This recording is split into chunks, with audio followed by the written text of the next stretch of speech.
From quiet fields to busy city streets, farmers around the world have launched protests in recent weeks.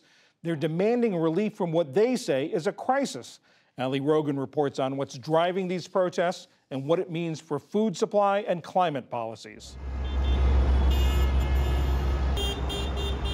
They come in convoys of tractors, armed with the fruits, bread, even the livestock of their labor. From Italy to India, farmers are taking to the streets, sometimes facing violence, sometimes causing it, protesting policies they say kill their livelihoods. Agriculture has been on its knees for a long time, and we have reached the end of our rope.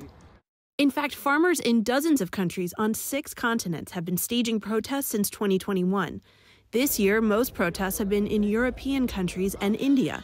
The grievances vary by country, but there's one common message. Farmers can no longer bear the burden of economic and climate policies.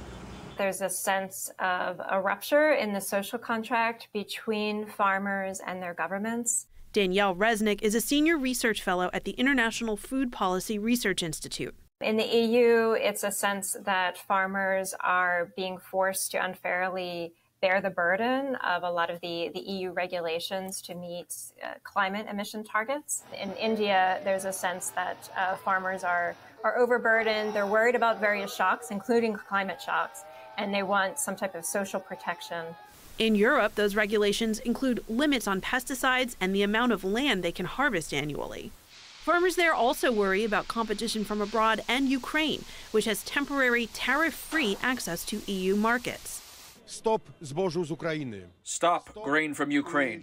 Stop the Green Deal. Stop deciding about our land. In India, farmers want Prime Minister Narendra Modi to expand a long-standing policy of setting minimum prices for certain crops. In 2021, Modi tried but failed to scrap the policy following an earlier round of protests. Farmers have been marching from the north, where the protests began, to the capital, but police and soldiers have blocked their way. It is not about whether we go to Delhi or not. We have not come here to clash with our soldiers. We just want our demands met for a law regarding the implementation of the minimum support price.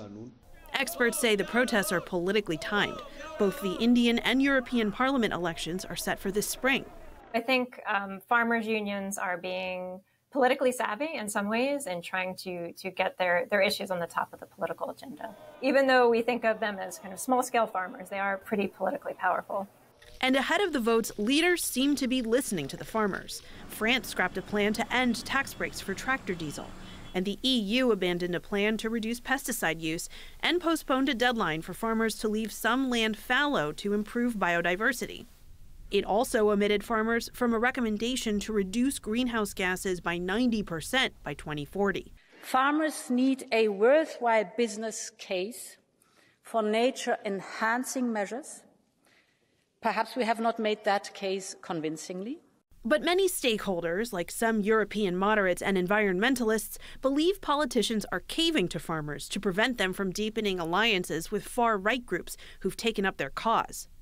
And they note that agriculture is a major driver of climate change, accounting for more than 10% of the EU's total greenhouse gases. I think an attack of the green agenda is seen as really an opportunity for right-wing parties to gain more seats in the parliament at the expense of green parties. They see this as an opportunity to really mobilize on grievances, to perhaps forward their own agenda around migration policies and other types of nativist policies that would resonate with some of EU farmers' concerns. But some experts say leaders must find ways to make the transition less burdensome for farmers and the entire system they represent. Most of the world's food is produced by small farms, family farms, and they're the ones who don't have the depth, the financial depth, and the resources to really shoulder this burden in the way that they're being asked to. They are being asked to adjust to environmental regulations in a fast period of time.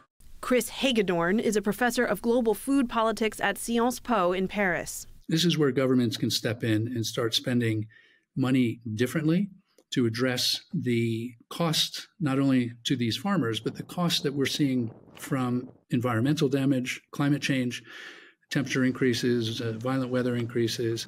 After all, as the protesters' signs say, without farmers, there is no food. For PBS News Weekend, I'm Allie Rogan.